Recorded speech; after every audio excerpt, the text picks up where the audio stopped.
Salut, je m'appelle Catherine Dorion, je suis députée de Tachereau au centre-ville de Québec et comme tout le monde en 2020, je fais un podcast.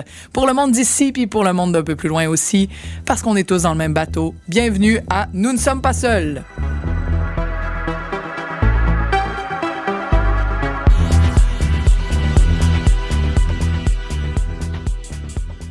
Aujourd'hui, on est avec Nelly Brière. Nelly Brière est stratège en communication numérique, mais c'est surtout, on l'entend souvent à la radio, à Radio-Canada, au 98.5. Elle est chroniqueuse. Elle a un super gros talent de vulgarisatrice en ce qui a trait à tout l'univers numérique. Moi, plusieurs fois, j'écoute ça, j'entends ça, je me penche sur ces dossiers-là, mais à chaque fois que je l'écoute, j'en entends.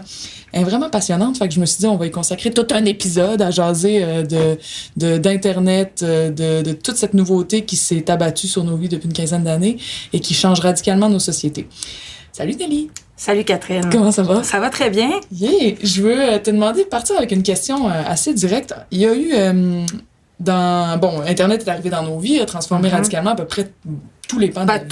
Toutes les sphères de nos vies, oui. Toutes les sphères de nos vies. Puis là, on sent qu'il y a comme une espèce de backlash. Il y a une réaction, une fermeture ou une raideur tout à coup. On voit de plus en plus d'articles sortir, de plus en plus de monde parler du fait que Internet, ça nous fait pas du bien. Puis la dépendance, les écrans, finalement, faudrait peut-être tout arrêter ça. Ce que j'appelle la technophobie, en fait. Bon. Mais effectivement, tu mets le doigt sur quelque chose parce qu'en ce moment, on baigne vraiment dans une espèce de bassin de technophobie où même il y a une interprétation erronée de plusieurs études scientifiques, un problème de compréhension aussi de ce que signifie une étude scientifique sur le sujet. On a vu, entre autres, une étude qui disait que les écrans rendaient les adolescents dépressifs, qui a fait extrêmement couler d'encre et qui a fait du millage à la télé, à la radio, dans les médias. Et alors que cette étude-là a un problème méthodologique, la relation entre la dépression et être exposé à des écrans était moins grande que entre être dépressif et manger des patates. Pour vrai? Donc, on aurait dû dire que manger des patates rend dépressif. Okay. Donc, il y a des problèmes méthodologiques qui sont pas identifiés par les journalistes. Il y a aussi le fait qu'il y a pas de consensus scientifique sur ce que fait le technologique ou le numérique, que ce soit les écrans, les jeux vidéo. Oui, il y a la lumière bleue, il y a quelques éléments, mais encore là, il y a des contextes. Est-ce qu'il y a des valeurs ajoutées à utiliser le numérique aussi? C'est comme si on faisait pas le tour de façon complète de cette question-là. Et comme les gens sont en majorité apeurés, abattus, comme tu l'as si bien dit, par tout ce numérique qui débarque dans nos vies. On a une perte de repère, ça c'est clair. On sent vraiment que ça va trop vite. T'sais. Alors, de parler négativement, de repousser ça avec un discours technophobe, ça fait des clics. Mm-hmm. Donc, j'ai l'impression qu'il y a une tendance de la part des médias, influencés justement par ces technologies-là. Et les médias sont de plus en plus influencés par les clics, qui est un autre effet d'Internet. Et vont avoir tendance à surexposer donc la technophobie et à donner une couverture plus grande à ce qui est négatif. Mais là, c'est problématique parce que quand on repousse ça, ça peut être plus facile d'ailleurs quand on est de génération non native du numérique, parce que nos relations, nos amis ne se sont pas basés là-dessus. Je veux dire, si vous n'êtes pas sur Facebook, sur Messenger, vous avez encore le numéro de téléphone de votre vieil ami. Vous avez encore votre job. Vous avez des usages sociaux, professionnels qui peuvent se passer du numérique. Mm-hmm. Mais si vous avez 15 ans, puis qu'on vous enlève votre téléphone, votre Facebook, etc., ça veut dire que vous n'avez plus de vie sociale et vous pouvez vivre de l'exclusion de façon importante.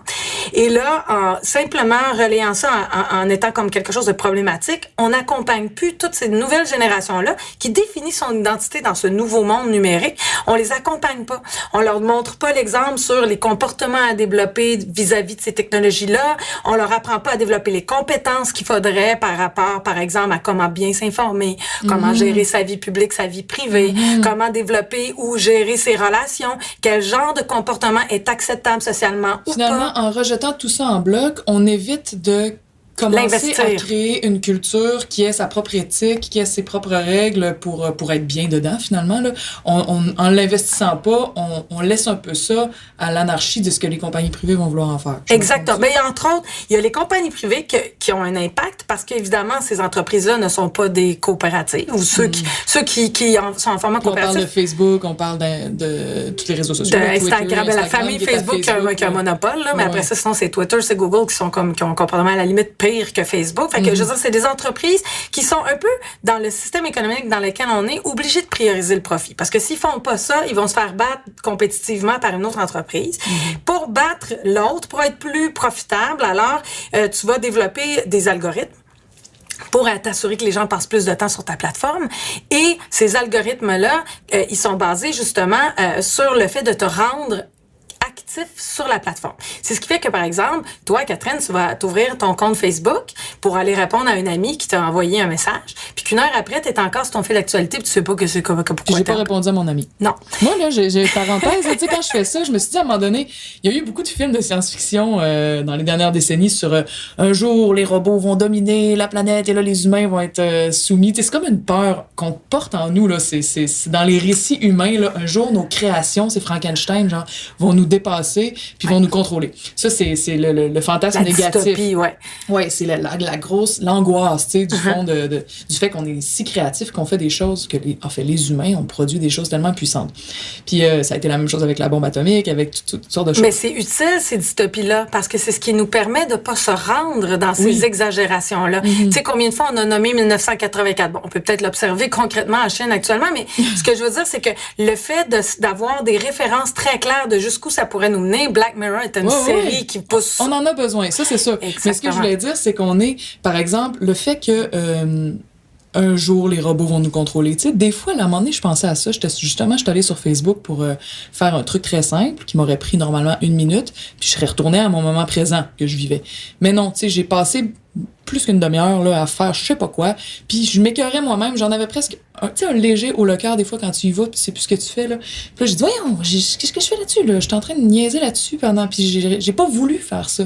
Je me dis si j'ai pas voulu faire ça, j'ai été amenée par une suite de décisions inconscientes. Oui, exactement, c'est des expositions. Je me suis hacker dans le fond, il m'arrive pendant 30 minutes, ce dont on a toujours eu peur, de se faire en fait, ça nous contrôler par des robots. C'est là j'exagère, mais je veux dire, je me suis dit, c'est un peu une métaphore de en fait, c'est des boucles de dépendance qui peuvent être inscrits dans la façon. Mais ça, c'est comportemental. Hein. Quelqu'un peut te hacker en te captivant sur un sujet que tu pensais pas être intéressé à, parce que des manipulatrices ou des gens qui sont des très bons compteurs ou tu sais aussi. Fait que ça peut être positif.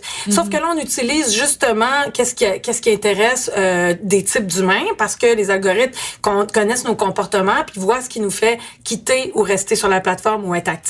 Et là, ils vont avoir tendance à nous exposer à des contenus qui nous rendent actifs.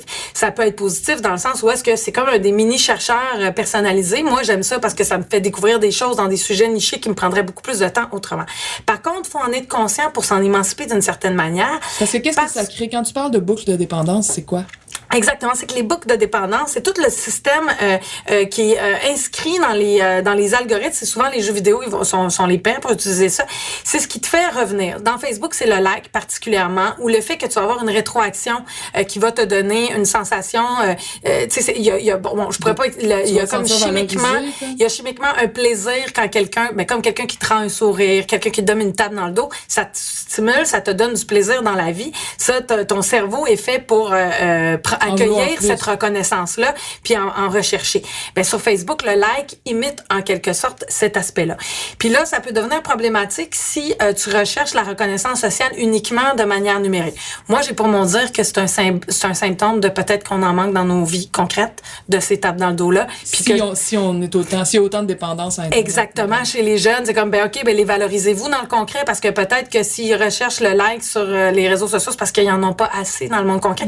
Mais il y a toutes ces questions-là qu'on peut se poser, mais bref, c'est des boucles de dépendance qui sont basées sur le fonctionnement du cerveau humain, ces mécanismes sociaux, puis on émite ces choses-là, mais on les émite, oui et non, parce qu'on utilise quand même les relations sociales, parce que le like, il vient vraiment d'une autre personne qui a liké ton contenu. Fait qu'il y a comme une réflexion philosophique par rapport à ça, à savoir, OK, le mécanisme est fait pour me garder captif. Ce qui est problématique, c'est qu'on m'observe peut-être sans mon comportement, puis qu'on adapte des choses sans me le dire, sans que j'en ai conscience, pour me rendre captif. Ça, à mon avis, c'est ça qui est problématique. C'est pour ça qu'on doit développer peut-être des réglementations sur l'utilisation des algorithmes et ou plus de littératie numérique pour que les gens comprennent ces mécanismes-là. Ils comprennent dans quoi ils plongent quand ils plongent dans toutes les applications qu'on utilise. Exactement.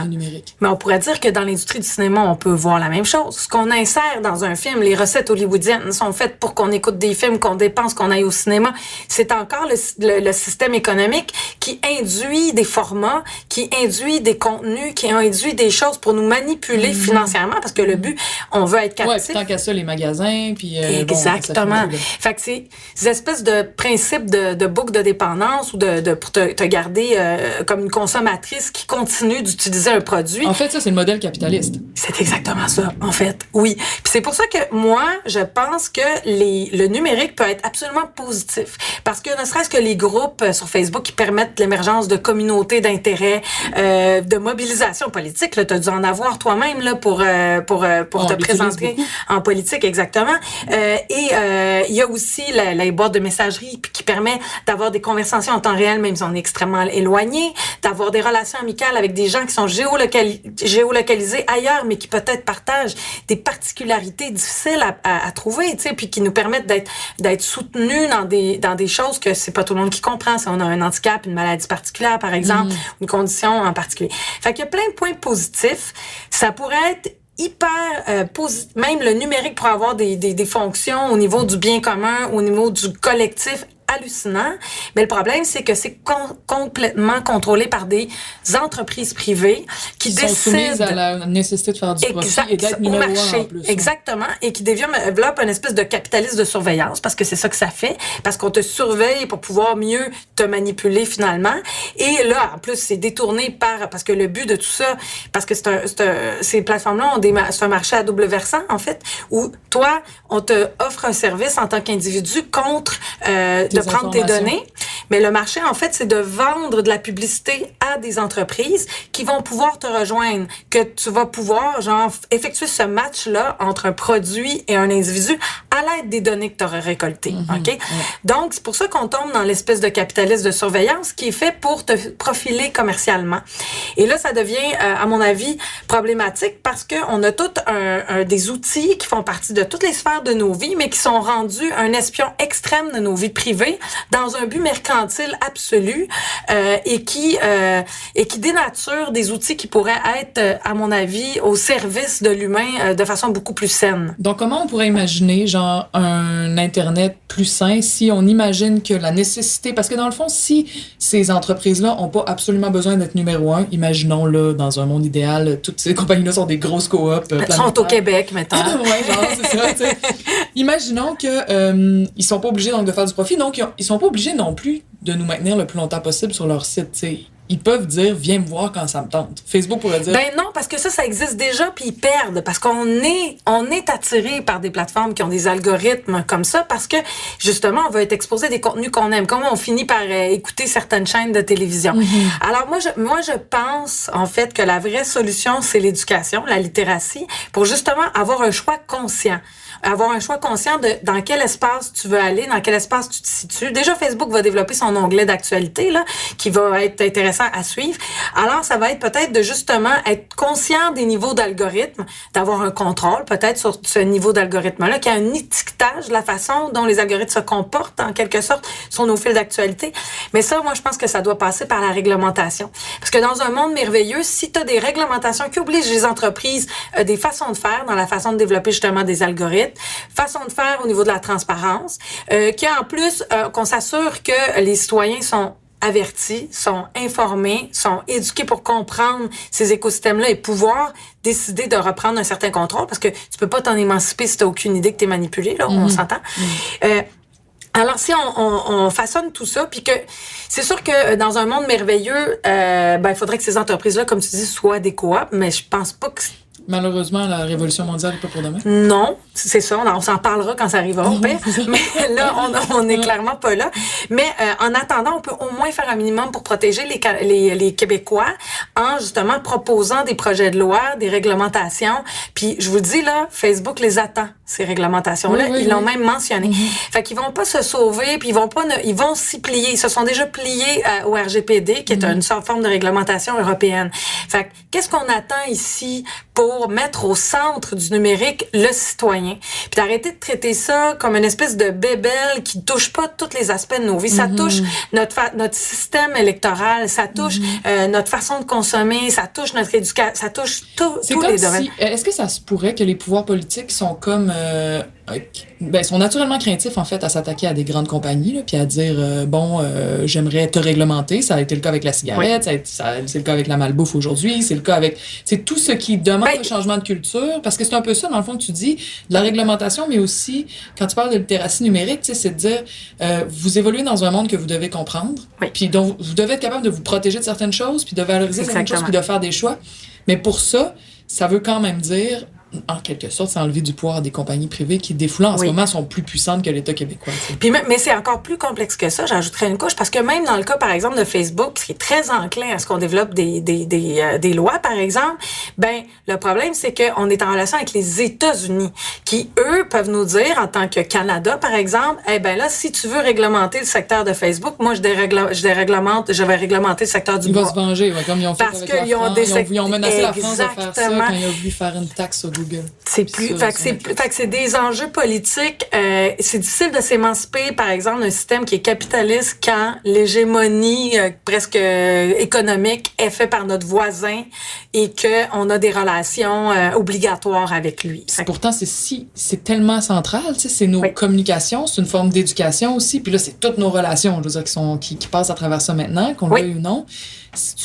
On peut-tu quasiment aller jusqu'à dire que à cause de l'implication des États-Unis dans protéger ces compagnies-là, c'est une forme de néocolonialisme aujourd'hui? Mais on pourrait dire ça. C'est intéressant de voir ça comme ça. Parce qu'on n'est pas capable, nous, de réfléchir. On a de la misère, en fait, à réfléchir nous, à comment on voudrait vivre ça. T'sais. En fait, la réflexion n'est pas vraiment là. Même au gouvernement du Québec, c'est...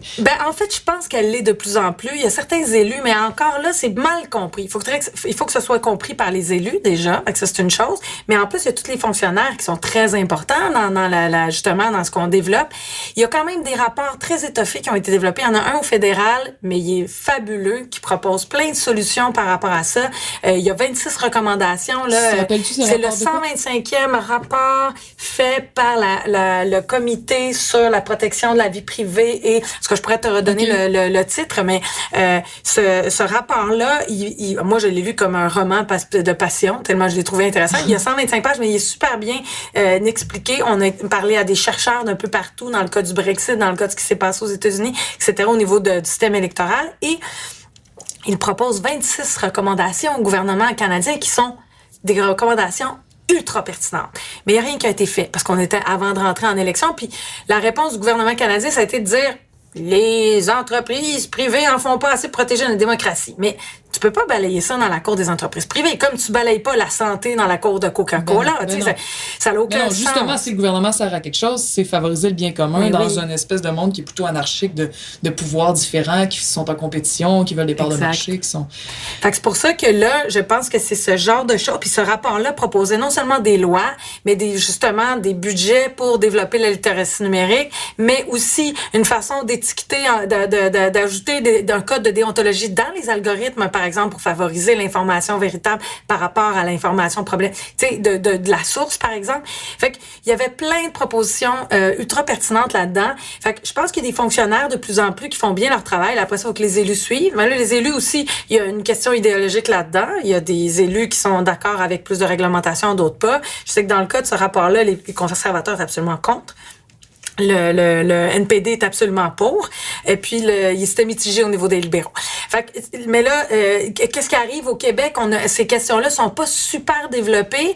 On a tendance, là, je sais que il y a beaucoup de choses qui touchent la vie privée, les enjeux de vie privée, puis les enjeux de données. Et même le gouvernement québécois veut pas développer de commission spéciale là-dessus. Alors que moi, je pense... C'est central à tellement de choses. C'est fou, mais... Puis là, nos données circulent partout. Je me demande pourquoi ils n'ont pas voulu qu'il y ait des commissions. Parce que c'est favorable pour les entreprises privées, en fait, de pas faire de commission. Mm-hmm. Parce que quand tu fais pas de commission, là, tu consultes des entreprises privées qui te proposent des solutions super payantes, souvent en appel d'offres, puis ça finit là. Mm-hmm. Sauf que moi, je pense qu'une commission spéciale permettrait aux élus d'en apprendre davantage à différents types d'experts de la société d'aller parler de ça. La littératie numérique, c'est pas super élevé. Là, on est dans un moment très important de notre histoire où ceux qui savent ont une maudite grosse longueur d'avance sur tout le reste de la population. Exactement. Fait que ça, c'est un débalancement de pouvoir qui leur permet d'avancer à une vitesse assez folle sans que la société ait le temps la capacité de s'adapter. Ouais, puis de s'adapter puis de dire qu'est-ce qu'on veut. Tu sais, quand t'as pas le temps de te demander qu'est-ce que tu veux, puis ça nous est tout arrivé à des moments individuels de notre vie, là, t'embarques dans quelque chose, t'oublies de te demander si c'est ça que je veux faire, puis tu te fais mener par un chum, par un projet, par un truc, puis au bout de quelques années, t'es comme c'est pas ça que je voulais. Ouais, c'est ça. Non, j'ai pas eu le temps de voir c'était quoi tous les tenants, les aboutissants de cette affaire-là, puis je suis pris dedans. Puis c'est exactement ça. Puis je pense aussi, tu sais, je l'ai vu là, j'ai déposé un mémoire dans le cas de la commission sur l'exploitation sexuelle des mineurs, où je suis allée parler de l'aspect numérique de ça. Puis je me suis rendu compte que les élus, il y a plein d'éléments qu'ils comprennent pas nécessairement par rapport à ça, parce que c'est pas des consommateurs de YouTubers, par exemple. Avec la réalité des jeunes par rapport au contenu est complètement méconnue. Et je me dis, ben là, il y aurait avantage à faire ça, parce que cette commission spéciale-là, je le sais qu'elle a permis d'éclairer plein de zones d'ombre. Et pourquoi ne pas le faire dans le cas des données? Parce que c'est vraiment un enjeu actuellement. C'est un bon départ pour se pencher sur toute la question plus large. Exactement. Ça là, tu parles de la sécurité des données, de qu'est-ce qui arrive avec nos données, c'est ça? Parce que cette sécurité des données-là va t'amener à réfléchir aux algorithmes, parce que les algorithmes fonctionnent avec les données. Fait que c'est un grand ensemble. C'est comme c'est ouvrir une boîte de Pandore, mais qu'on doit ouvrir, parce que autrement, on laisse un pouvoir qui est grandissant à des entreprises privées qui sont non imputables. On les a pas. Moi, j'ai pas élu Mark Zuckerberg pour décider de comment je pouvais échanger avec ma grand-mère ou comment je pouvais... Ou de qu'est-ce qui allait être priorisé dans les fils, ou comment... Puis de comment j'allais être informée, puis de quelle vidéo j'allais voir, puis de comment tout ça allait fonctionner. T'sais. Surtout que des fois, ça c'est un aspect vraiment plus micro, là, mais tu sais, des fois, t'as des affaires qui t'intéressent, mais que tu veux pas encourager ça chez toi, genre plein de monde sur Internet ont vécu ça. Là. Tu regardes des trucs, puis t'es happé, t'es arrêté par ça, tu le regardes, mais t'aimes pas être en train de faire ça, puis tu voudrais... Comme les chats, par exemple. Ouais, comme les chats, ou des choses vraiment moins reluisantes. Oui, j'ai certaines personnes, tu sais, qui sont... puis tu voudrais pas encourager ça dans ton cerveau. Des genres de fascination morbide, oui, tout à fait. Mais Facebook, lui, enregistre que tu veux ça. Mais on a deux, tu sais, la même personne peut vouloir fumer puis arrêter de fumer.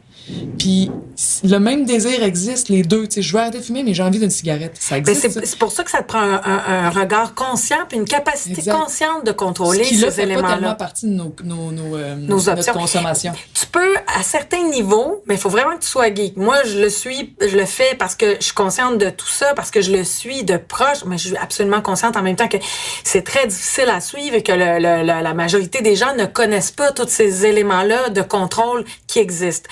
Tu sais, par exemple, un truc super simple, souvent je dis aux gens, utilise Firefox pour gérer tes données. Parce que Firefox, c'est une coopérative. C'est un navigateur qui est format coopérative et qui te permet de bloquer beaucoup pas de vol, mais de prise de données à ton sujet. Alors ça, déjà, ça gère une grande partie. Mais ça, c'est un élément que la majorité des gens ne connaissent pas.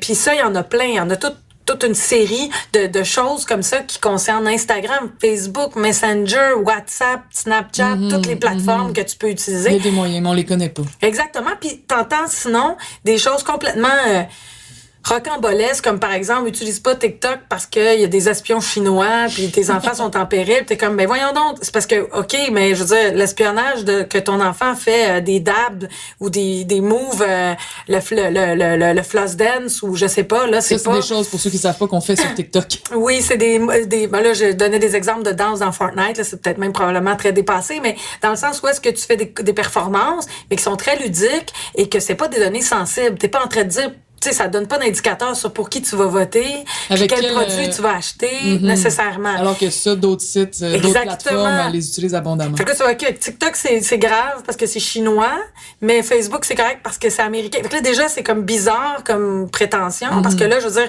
c'est toujours des entreprises étrangères, très difficile de valoriser des entreprises québécoises parce que au niveau technologique, c'est impossible. C'est comme, on peut pas... Trop gros. C'est trop gros.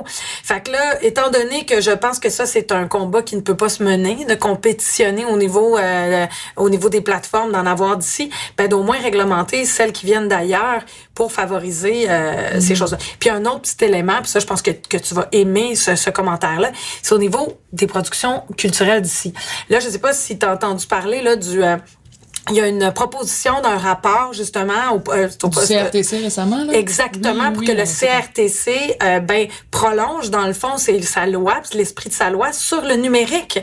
Puis ça serait fabuleux parce que ça obligerait toutes les Netflix de ce monde à investir davantage dans les productions d'ici parce qu'on a des quotas. Là, pour ceux qui savent pas, le CRTC au Canada gère la télévision, gère la radio, puis a pu imposer à plusieurs moments des quotas de contenu local sur la radio, sur francophone, pour le Québec. Sur la radio, c'est ça. Puis même exiger des compagnies qui profitaient des ondes, qui redonnent des redevances pour la production locale artistique, tout ça. Fait que si Internet pouvait, là c'est la recommandation du CRTC, si Internet pouvait rentrer là-dedans, là, ça veut dire beaucoup d'argent qui serait redirigé vers la culture, vers la production de chez nous. Là, après, il faudrait s'assurer qu'il y ait une partie qui aille au Québec ou en tout cas à la production francophone qui soit substantielle, parce que ça, c'est jamais dit. C'est jamais clair, ça fait pas partie du rapport, mais on va pousser pour ça.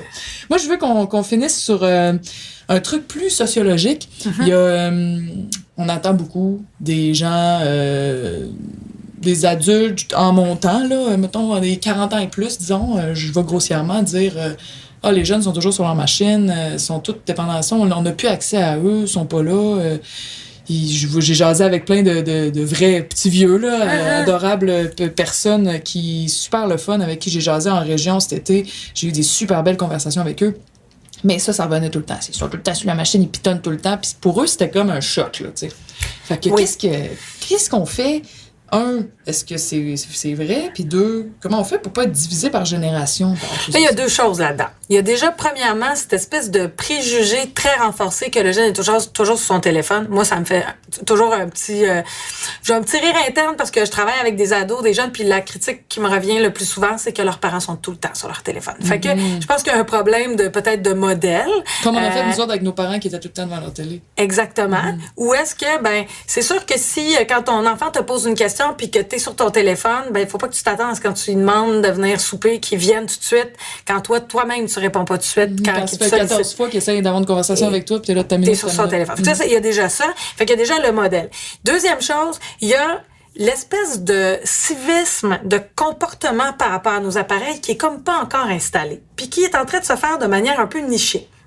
Par exemple, avec certains groupes d'amis, c'est correct d'être sur son téléphone, parce que probablement que la moitié de nos conversations entre nous qui se passent aussi sur le téléphone.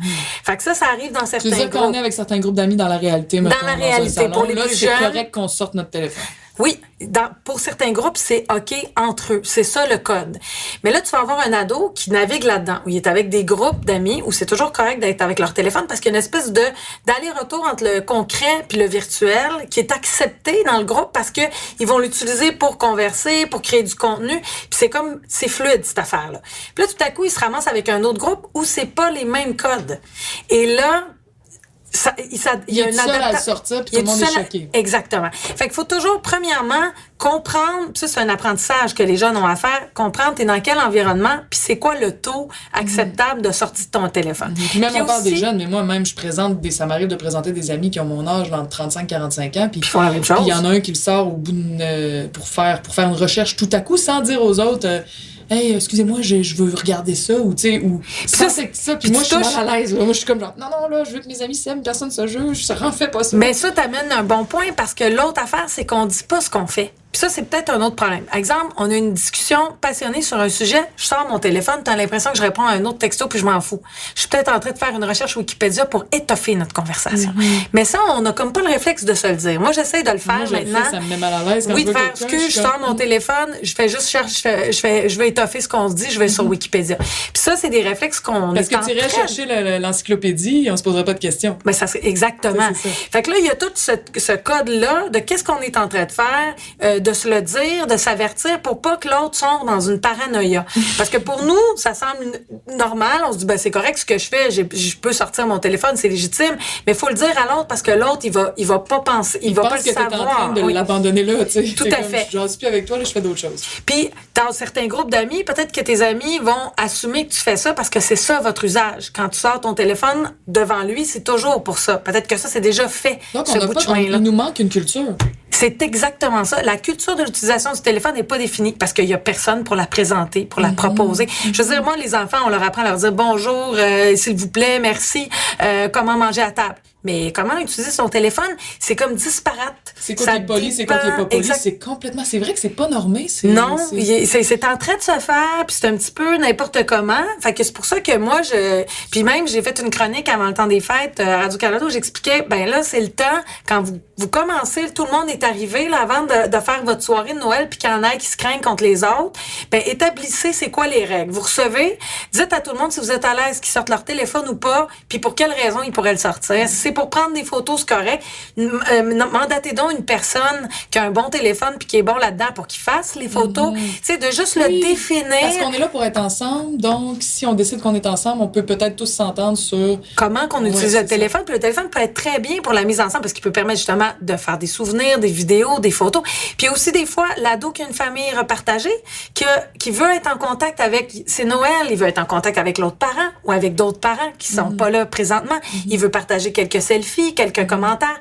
Alors, puis c'est légitime. Mais tout ça doit se dire. Puis c'est comme cette culture du dire, qu'est-ce qu'on fait avec nos appareils qui n'existent pas, puis qui est peut-être à développer. Puis moi, à mon avis, ça passe beaucoup au niveau des écoles secondaires, des familles. Il y a certains âges où on apprend justement le comportement en société. Et même les adultes qui ont des jeunes enfants, pour qu'on aille... il y a beaucoup de monde qui ne savent pas trop. Tu sais, comment dire non? C'est facile de dire ça, c'est poli, ça, c'est pas poli, pour tout ce qui est là depuis des siècles. Mais ça, là, c'est pas poli, c'est poli, on le sait pas trop, tu sais. Puis en plus, si toi, tu définis ce qui est poli ou pas de la part de ton enfant, mais que toi, tu le fais pas toi-même, je veux dire, il y a ça aussi qui est problématique. Puis comme je le dis, ben, on peut pas reprocher aux jeunes d'être tout le temps sur leur téléphone si en tant que parent ou en tant qu'adulte, on fait exactement la même chose. Alors, il faudrait peut-être revoir nous-mêmes notre rapport à notre téléphone. Moi, je suis pas pour les discours de tous déconnectés, pour ou contre les écrans, tant d'écrans ou pas, parce que ça peut plus être divisé comme ça. Les écrans, c'est une façon de parler à ma grand-mère, d'écouter de la musique, de faire des chorégraphies. Tout peut passer par l'écran et tout peut pas être jugé au même niveau. Il faut prendre à la pièce qu'est-ce qui est fait. OK, là, on fait de l'activité physique. Ça peut inclure de faire une performance sur TikTok. C'est avec un écran, mais c'est de l'activité physique. Ou là, on est en échange social, mais on peut inclure 2-3 personnes qui sont pas là physiquement. Fait qu'il faut définir davantage que écran ou appareil ou pas d'appareil. Fait que dans le fond, ce que je vois là, de tout ce que tu me racontes depuis tantôt, puis de toutes les chroniques que des fois j'entends de toi, là, tu t'avances là-dedans puis tu dis il faut absolument qu'on crée une culture du numérique qui soit une vraie culture humaine. Exactement. Puis qui soit cohérente, qui soit vécue, qui soit transmise, puis qui soit... Ça nous apporterait plus de santé dans notre rapport. Oui, tout à fait.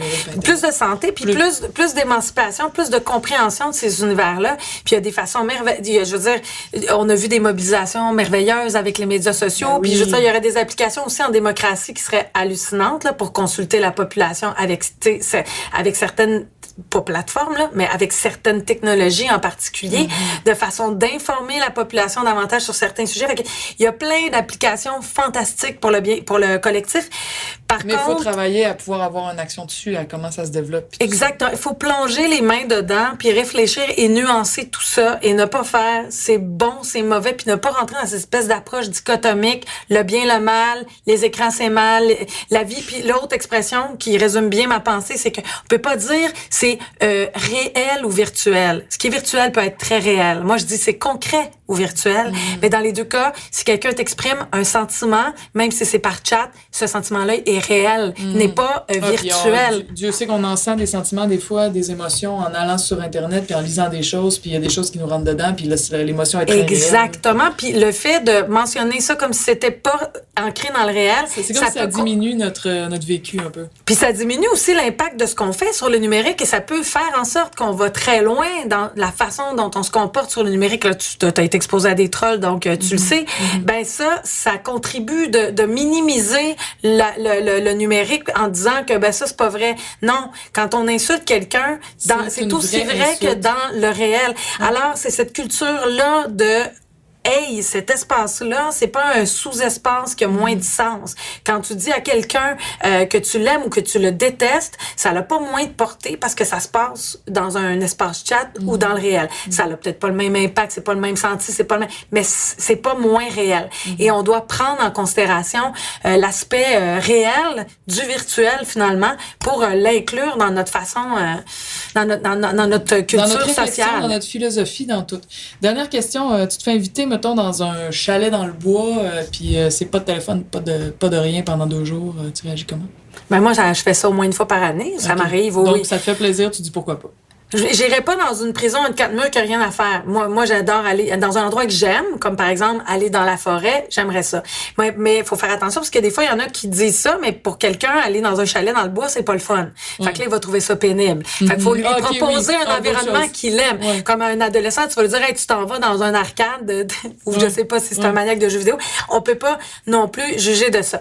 Mais aussi, c'est que moi, je suis très sociale. Fait que c'est sûr, si tu me dis que je suis tout seul, je vais peut-être trouver ça plus dur. Je suis avec une gang, je vais jamais sentir que mon téléphone me manque parce que je suis avec des humains. C'est ma façon de rester en contact avec des humains. Donc, c'est vrai, ton autre message, en plus de développer une culture, il y a peut-être aussi des liens humains à redévelopper dans la... Je veux pas séparer réel et virtuel, mais dans Moi, je suis venue vivre à Québec parce que ça fait 3 ans que mes meilleurs amis sont à Québec. Puis j'habitais à Montréal, puis à un moment donné, j'avais envie d'être avec eux, mais cette relation-là n'aurait pas existé il y a plusieurs années parce que c'est fait via justement Messenger où est-ce que je pouvais avoir un contact quotidien avec mes 2 meilleurs amis. Mais ça fait que t'as déménagé pour de vrai, pour te rapprocher physiquement des autres. Fait que c'est ça, quand même. C'est lié. Parce que ça reste que les activités sur Facebook sont limitées à un moment donné, mais... Hey, c'était tellement intéressant. Je suis vraiment contente que t'aies accepté de venir. Je vais nous réécouter moi-même. Je trouve ça fascinant. Ben, écoute, contente d'avoir participé à ça. Yeah. Si vous avez aimé ce que vous venez d'entendre, je vous invite à vous abonner pour rien manquer des prochains épisodes. On a une maudite belle saison qui se prépare avec des thèmes super intéressants. Ah oui, important, l'édition et le mixage sonore de Nous ne sommes pas seuls est une gracieuseté du Mixbus Studio, qui est un autobus scolaire converti en studio d'enregistrement nomade. Ils sont impressionnants et beaux. Ils parcourent les routes du Québec pour enregistrer des artistes en session live. Allez voir ce qu'ils font sur Facebook, Instagram et YouTube. Merci Mixbus! Fait que nous ne sommes pas seuls. À la prochaine!